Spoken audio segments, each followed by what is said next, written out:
Finding your why.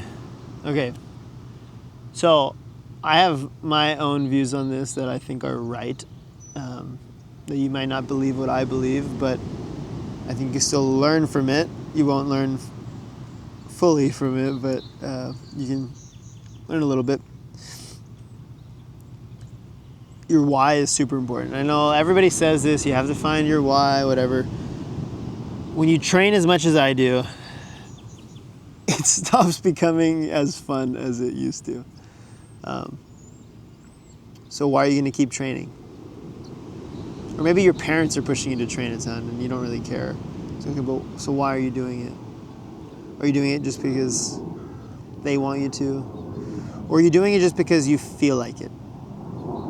Now what happens when you don't feel like it? What happens when you're 100 burpees in, you've done 10 dives and you're in the middle of the match maybe and you're so exhausted and you just don't feel like it? Why are you going to push yourself to win that game, or why are you going to push yourself in practice? Why? If it's just because you feel like it, it's never going to last. You're never going to do it. You're never going to be great.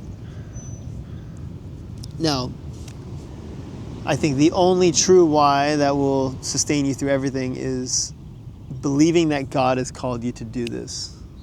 It's the only thing. Because if you really believe God's called you to do this, then it doesn't matter how you feel. And if you believe you should listen to the Lord, it doesn't matter how you feel. You'll do it, even when everything's going wrong. Maybe you sign up for a bunch of tournaments and you lose a bunch in a row. Maybe you just spent like $10,000 on travel and everything, and you just lost a bunch. It's like, okay, are you just gonna give up? That's why when I'm looking for a partner for beach volleyball, which is really hard to do, I want a guy who's committed, who believes, like, no, the Lord's made me to do this. Because there are probably going to be times when we spend $20,000 on some trips and we lose. And then what? Is this person going to bail on me? Is this person going to bail on you? So I think when you get married, it's like...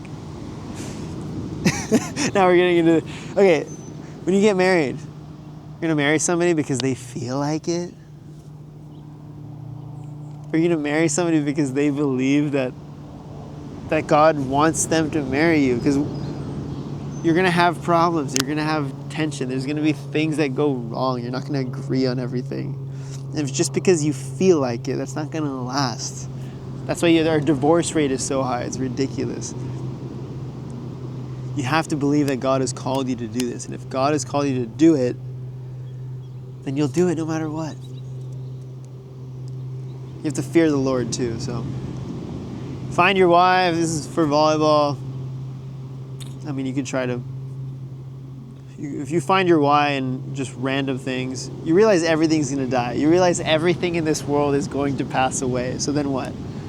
What happens if you lose this why that you put your trust in? That's why I realized 7 years ago, the only thing to put your why into is the Lord, because He will always be there.